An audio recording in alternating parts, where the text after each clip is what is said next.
அல்லேலூயா. பயப்படாதிருங்கள். இன்னைக்கு ஆண்டவர் உங்களையும் என்னைய பார்த்து சொல்ற வார்த்தை என்னன்னா முதலாவதாக பயப்படாதிருங்கள். அல்லேலூயா. ஆனா தேவனுடைய சித்தம், அவருடைய திட்டம் வேற இருக்கும். ஆண்டவர் இந்த பூமியிலே அன்னைக்கு தேவ தூதன் என்ன சொல்றான், மேய்ப்பர்கள் ஆடுகளை மேய்த்து கொண்டிருக்கும் போது அவர்கள் உள்ளத்திலே ஒரு பயம் இருந்தது. என்ன பயம்னா நம்மை யாரு இதுல இருந்து வெளியே கொண்டு வருவாங்க, நம்ம கஷ்டத்தை எல்லாம் யாரு மாற்றுவாங்கன்னு சொல்லி. இன்னைக்கு ஒவ்வொரு மனுஷ வாழ்க்கையில ஒவ்வொரு பிரச்சனை கண்டிப்பா இருக்கு. பிரச்சனை இல்லாம யாருமே இன்னைக்கு இல்ல. எல்லாருக்கும் பிரச்சனை உண்டு. ஏதோ அவனுக்கு ஏத்த அவன் பிரச்சனை இருக்கும். சின்னவனுக்கு சின்ன பிரச்சனை இருக்கும், அவனுக்கு பெரியவங்களுக்கு பெரிய பிரச்சனை இருக்கும். பிரச்சனை இல்லாம யாருமே கிடையாது. அன்னைக்கு மேய்ப்பர்களை பார்த்து தேவதூதன் சொல்றாரு, பயப்படாதிருங்கள். அல்லேலூயா. பயப்படாதிருங்கள். அது கேள் சொல்றாரு, எல்லா ஜனத்துக்கும் மிகுந்த சந்தோஷமான ஒரு செய்தி. அல்லேலூயா. ஒரு சந்தோஷமான ஒரு செய்தி நமக்கு தெரியும். நம்ம பசங்க பாஸ் ஆயிட்டாங்கன்னா நமக்கு சந்தோஷம் வரும். என் பையன் எப்படியோ வச்சு பாஸ் ஆயிட்டான். ஒரு சந்தோஷம். அநேக வருஷங்களாக நம்ம வீட்டுல பொண்ணோ பையன் இருப்பாங்க, கல்யாணம் பண்ணாம எத்தனோ பொண்ணுங்க பார்த்திருப்போம், எத்தனோ பையனை பார்த்திருப்போம். எதுவும் செட் ஆகாது. ஒண்ணு முடிவாச்சுன்னா ஒரு சந்தோஷம் நமக்கு, அப்பா முடிவாச்சு. அதே மாதிரி நமக்கு வர வேண்டிய சொத்து இருக்கும், எப்போ ஒரு பார்த்துட்டே இருந்திருப்போம்.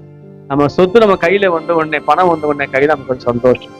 அதே மாதிரி அன்னைக்கு மேய்ப்பர்கள் உள்ளத்திலே கூட ஆண்டவர் சொல்றாருங்க, எல்லா ஜனத்துக்கும் மிகுந்த சந்தோஷம் உண்டாகும் நற்செய்தியை உங்களுக்கு நான் சொல்லுகிறேன். எல்லா ஜனத்துக்கும், அங்க குறிப்பிட்டவங்க மட்டும் இல்ல, இந்த உலக அனைத்துக்கும், எல்லா ஜனங்களுக்கு சந்தோஷமான செய்தி என்னன்னா, உங்களுக்கு தாவீதின் ஊரிலே இரட்சகராகி இயேசு பிறந்தார். அல்லேலூயா. இயேசு பிறந்தார் என்ற ஒரு செய்தி தான் எல்லா ஜனத்துக்கும் ஒரு மிகுந்த சந்தோஷம்.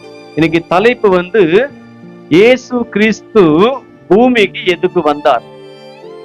அல்லேலூயா. எதுக்கு வந்தார்? ஆண்டவராக இயேசு ஏன் வந்தார் பூமிக்கு? முதலாவது சொல்றேன், ஆண்டவர் எல்லா ஜனங்களுக்கும் சந்தோஷம் உண்டா இருக்கும்படிக்கு தான் அவர் வந்தார். அன்னைக்கு எல்லா ஜனங்களுக்குள்ளாக அன்னைக்கு ரோம சாம்ராஜ்யத்திலே அன்னைக்கு ஆட்சி செய்தாங்க. அப்போ தேவனுடைய பிள்ளைகள் எதிர்பார்த்திருந்தாங்க என்னன்னு, நமக்கு இதுல இருந்து எப்போ நமக்கு ஒரு விடுதலை கிடைக்கும், நம்மளும் சுதந்திரமா எப்போ வாழ முடியும், நம்ம இதுல யாரு வெளியே கொண்டு வருவாங்க என்று எல்லாரும் ஒரு அங்கலாய்ப்போட காத்திருந்தார்களாம் யூதர்கள். அந்த நாட்களிலே இயேசு ராஜாதி ராஜாவாக பிறந்த தேவன் எங்க பிறக்கிறார்? இப்போ மாட்டு தொழுவத்திலே அவர் பிறக்கிறார். அல்லேலூயா. மாட்டு, ஏன்னா அவர் நம்ம எல்லாருக்கும் முன்மாதிரியாய் காட்டினார். ஆண்டவர் ஏழ்மையின் கோலமாய் பிறந்தார். ஆண்டவர் அவருக்கு ஏரோது ராஜா வீட்டை பிறக்க வேண்டிய ஆண்டவர் இப்ப எங்க பிறக்க, இப்போ மாட்டு தொழுவத்திலே பிறந்திருக்காரு. அவர் எங்க பார்க்க போறாங்க? எல்லாரும் கூட மாட்டு தொழுவத்திலே பாக்குறாங்களா? யாரும் தான் தெரியுமா? சாஸ்திரிகள் வந்தார்களா அன்னைக்கு அவரை பாக்குறதுக்கு? ஞானிகள் வந்தாங்களா அவங்களை பாக்குறதுக்கு?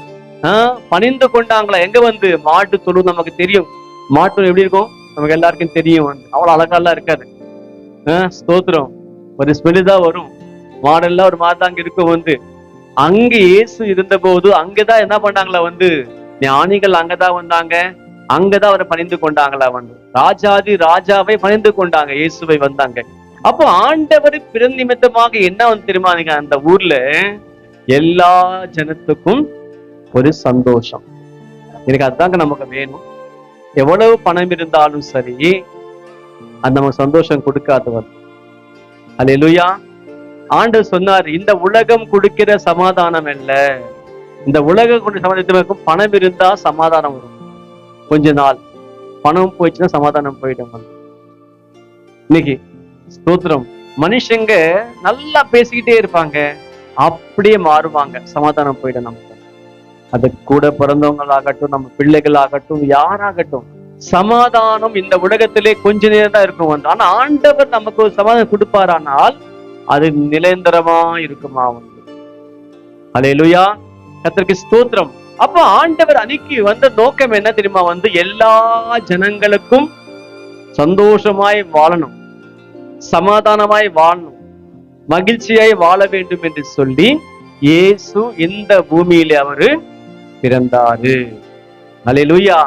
அந்த இயேசு எந்த இல்லத்திலே பிறப்பாரோ அந்த இல்லங்கள் என்ன இருக்குமா சமாதானம் இருக்கும். வேதம் சொல்லுகிறது, உன் அரண்மனைக்குள்ள என்ன இருக்குமா சமாதானம், உன் அலங்கத்துக்குள்ளே சுகம் இருப்பதாக. அப்போ தேவனை யாரு முழு இதயத்தோடு நம்புவார்களோ, அவரை ஏற்றுக்கொள்வார்களோ, அவர்கள் குடும்பத்திலே என்ன இருக்குமா சமாதானம் இருக்கும். அல்லேலூயா. அன்றைக்கு சகேயு என்ற ஒரு மனுஷன், அவர் வட்டி வசூலிக்கிற மனுஷன் சகேயு, ஆண்டவரை பார்த்த உடனே சொல்றான், ஆண்டவரே, நான் யாருக்கிட்டாவது அநியாயமாய் நான் வாங்கினதுண்டானால், அநியாயமாய் நான் வாங்கினேன். அப்ப ஆண்டவர் சொல்றாரு அந்த வீட்டை பார்த்து, இந்த வீட்டுக்கு இன்றைக்கு ரட்சிப்பு வந்தது. எல்லாரும் சொல்றாங்க ஆண்டவரை பார்த்து, ஏன் ஆண்டவர் அந்த பாவியோட வீட்டுக்குள்ள போறாரு? எல்லாரும் சொல்றாங்க. ஆண்டவர் சொல்றாரு, இந்த வீட்டுக்கு இன்றைக்கு ரட்சிப்பு வந்தது. அப்ப இயேசு எந்த வீட்டுக்குள்ள வருவாரோ அங்க என்ன இருக்க ரட்சிப்பு இருக்கும், சமாதானம் இருக்கும். அல்லேலூயா. அதே போல ஆண்டவராக இயேசு எந்த உள்ளத்திலே பிறப்பாரோ அந்த உள்ளங்கள் எப்படிக்குமா சமாதானமாயிருக்கும். அல்லேலூயா. முழுசா நான் சொல்றதுன்னா முழு இதயத்தோடு, முழு ஆத்மாவோடு, முழு பலத்தோடு அவரை அன்பு கூறுவோமானால், அவரை நேசிப்போமானால் அந்த உள்ளங்கள் எப்படிக்குமா சமாதானம். பாட்டுகள் சந்தோஷமும் சமாதானமும் என் உள்ளத்தில் பொங்குதம்மா. என்ன காரணமா இயேசு என் உள்ளத்திலே வந்தார். ஒரு பக்தன் சொல்றாரு, என்ன என் ஆனந்தம், என்ன என் ஆனந்தம் சொல்லக்கூடாதா? மன்னன் கிறிஸ்து என் உள்ளத்தில் வந்தாதான் சந்தோஷம் எனக்கு. அல்லேலூயா. இயேசு என் உள்ளத்திலே பிறந்ததுனாலே எனக்கு என்னடா எனக்கு சந்தோஷம்.